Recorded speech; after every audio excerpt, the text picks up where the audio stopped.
C'est ainsi donc que chacun, en créant sa religion, intègre à l'intérieur l'intelligence économique. Quand dans le Nouveau Testament, on dit que Jésus a multiplié le pain et les poissons, bon, pourquoi on ne dit pas qu'il a multiplié le macabo? Pourquoi on ne dit pas qu'il a multiplié la patate? Pourquoi c'est le pain?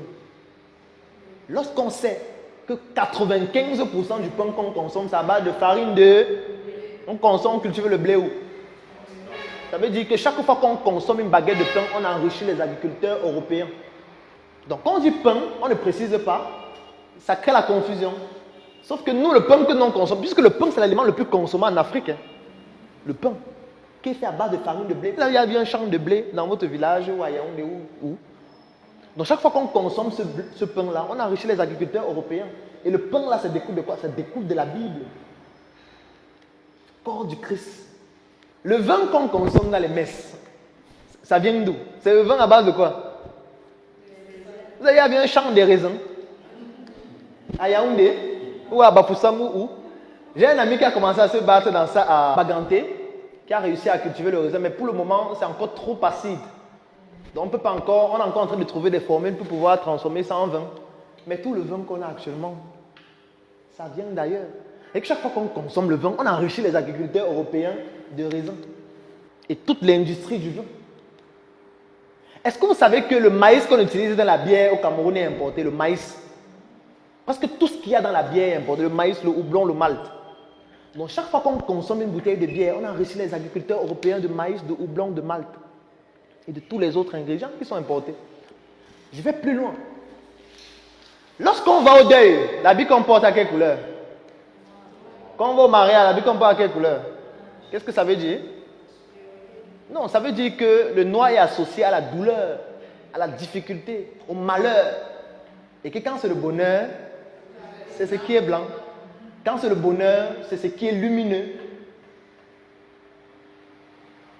Quand on met les représentations de Jésus, et à quelle couleur? Et d'ailleurs, je tiens à préciser que l'acteur qui a tourné le film, qui s'appelle Powell, qui est un Britannique, il pleure sur YouTube tous les jours.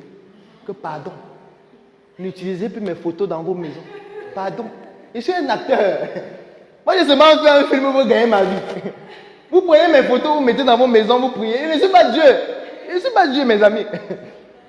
Mais il pleure tous les jours, on ne l'écoute même plus parce que les gens l'ont déjà adopté. Les gens ont déjà les statues de lui. Les gens se baladent avec lui sur les chapelets. Que c'est le Seigneur. Alors que c'est un acteur. Jusqu'à donner une photo. Marie qui est sur les photos là, c'est qui? Donc c'est Marie. L'enfant qu'elle porte là, c'est qui?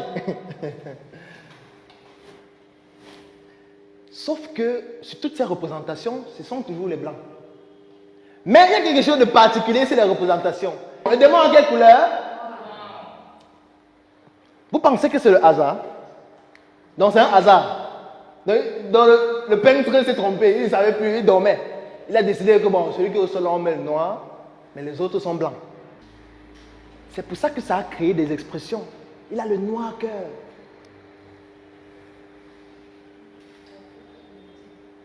L'Afrique est maudite, ça on le connaît déjà. Pourquoi tu as un cœur noir comme ça? Ce sont des messages subliminaux qui passent dans notre esprit, qui se fixent dans notre inconscient et dans notre subconscient et qui dirigent notre attitude et notre comportement au quotidien. C'est pour ça qu'il y a toujours un esprit de condescendance vis-à-vis de celui qui est blanc. Il y a toujours un esprit de condescendance. C'est pour ça que le blanc est fort. Non, le blanc est fort, le blanc. Chaque fois que vous avez un blanc en face de vous, vous avez toujours l'impression qu'il est supérieur à vous, même quand c'est un cancre. Et j'ai un ami avec qui je discutais qui est un blanc. Je dis que, gars, pourquoi tu souffres en France comme ça? Viens ici, tu prends une soutane, tu seras riche, gars. Si c'est dur là-bas, viens ici, on t'achète une soutane. On te prend un studio quelque part là. Même si tu vas faire un tabac, on voit un blanc avec la barbe, c'est fini. Tu as réussi ta vie.